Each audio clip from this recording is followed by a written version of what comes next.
26 number के हमसे first question में ये पूछ दिया है। ये क्वेश्चन कितने नंबर का है? ये 2 नंबर का है। ये पेपर देखा जाए तो 2024 सेट नंबर 3 का 824 IL का ये सेट है। ठीक है, इसमें 26 नंबर क्वेश्चन क्या पूछा, प्लीज ध्यान से सुनिएगा।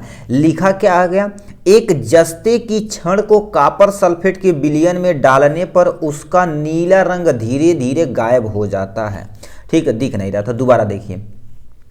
एक जस्ते की छड़, जस्ता मतलब जिंक की छड़ को कॉपर सल्फेट के विलयन में डालने पर क्या हो जाता है, नीला रंग धीरे धीरे धीरे धीरे क्या हो जाता है, गायब हो जाता है। कारण सही तुम्हें समझाना कितने नंबर का है, ये भाई 2 नंबर का है। ठीक है, तो चलिए इसका आंसर हम देखते हैं आराम से, एकदम इजी तरीके से।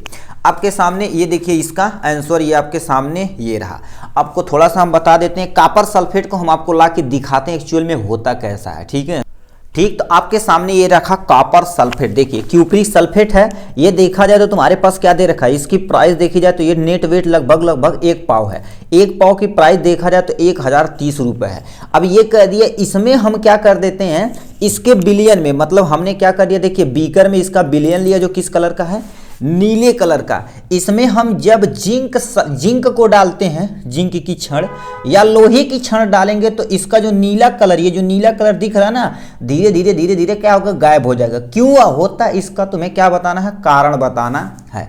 अब प्लीज इसे ध्यान से सुनिए। अब बहुत सारे देखिए ऑफलाइन में हमारे कहते सर कॉपर सल्फेट के साथ यही चीजें सेम टू सेम 2023 में पूछा गया क्वेश्चन। उसमें क्या कह दिया था, उसमें लिखा था लोहे की छड़ को कॉपर सल्फेट के विलयन में डालने पर नीला रंग धीरे धीरे गायब हो जाता है। नीला रंग मतलब ये जो कॉपर सल्फेट नीले कलर का होता है, यही चीजें, इसका जो कलर होता है धीरे धीरे गायब हो जाता है। यदि आयरन की रॉड डाली जाए तो, जिंक की रॉड डाली जाए तो क्यों गायब होता है, उसका तुम्हें रीजन बताना पड़ेगा यहां से।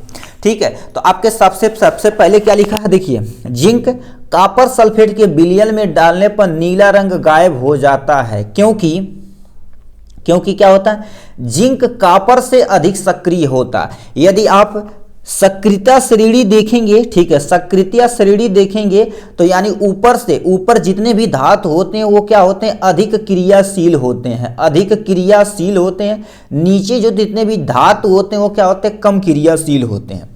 ठीक है, तो इनमें तुलना में जब करेंगे ना, ठीक है, यहां पर जब तुलना करेंगे तो उसमें कह दिया जिंक क्या होता है, कॉपर की तुलना में अधिक सक्रिय होता है। उसको हमको दिखाते हैं टेबल।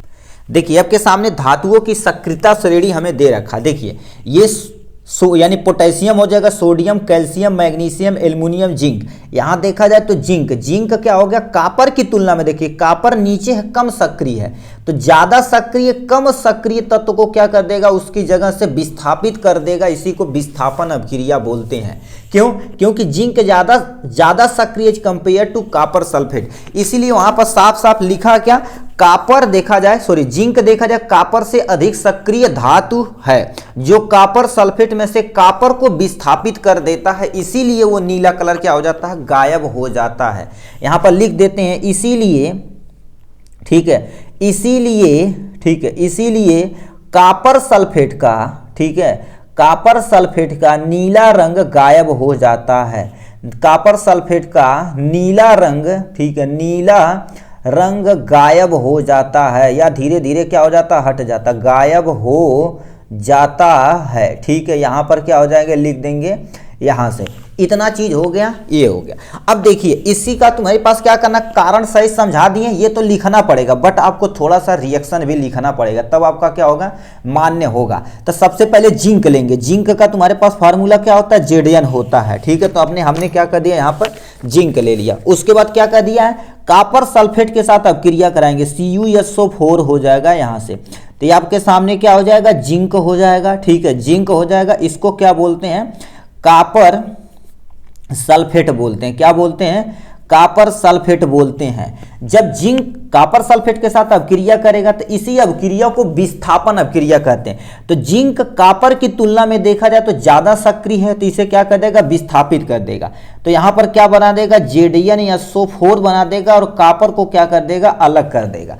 इसी अभिक्रिया को इसे क्या बोलते हैं, जिंक सल्फेट बोलते हैं। अब क्यों इतना डिटेल में सर बता रहे हैं, ये देखा जाए तो रासायनिक अभिक्रिया संतुलित करने में आया हुआ है। ठीक, इसीलिए हमने बता रहे हैं। यहां से ये आपके सामने जिंक सल्फेट हो जाएगा और ये बगल में क्या हो जाएगा, कॉपर अलग हो जाएगा। इसी को हम विस्थापन अपक्रिया कहते हैं।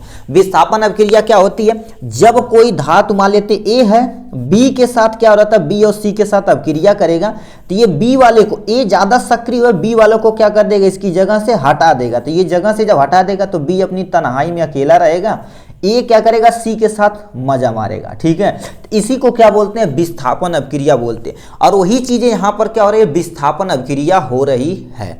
ठीक है, तो ये आपके सामने हो गया इसका आंसर। इतना चीज आपको लिखना पड़ेगा, उसके बाद एक उदाहरण आपको लिख देना पड़ेगा, आपका काम इजीली हो जाएगा। ये था आपके इसके बारे में। चलिए नेक्स्ट क्वेश्चन पे चलते हैं।